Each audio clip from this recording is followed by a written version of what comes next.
This is how you use a camera manually. When watching this video, make sure you have the manual of your specific camera model right in front of you, as all camera brands are different to how each setting can be changed. First of all, you need to understand the exposure triangle.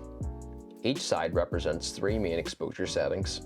If changed, it can make your image brighter or darker, and this is called changing your exposure.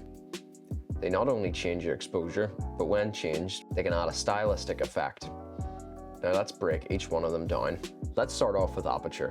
The aperture is the diaphragm of your lens, which is similar to the iris in your eye, which opens and closes depending on how much light is let through it. It is measured in f-stops, meaning the lower the f-stop number, the wider the aperture. The lens that I'm using can only go to f2.8, but you can buy lenses beyond that, like f1.4 or even f1.2. With a wide aperture, you can achieve shallow depth of field on your image, called bokeh. And when the aperture is closed, such as f22, your image will be sharp from edge to edge. Now that your camera is too bright due to that increased aperture, we need to change another setting, and that is your shutter speed. And this determines the length of time your sensor has been exposed for. And just like aperture, the higher the number, the darker the image. Higher shutter speeds are great for doing sports and wildlife photography, and a lower number can do really stylized photos, making waters look like a smooth flow. Now that you have changed these settings and your image is too dark, you will need to change the ISO.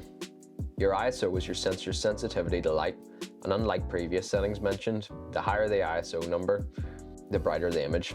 There is not really a stylistic look to it, but depending on your camera, if pushed too high, you can get very unpleasant noise and grain. On celluloid film, you were not able to change your ISO, and it was fixed depending on what speed of film you bought.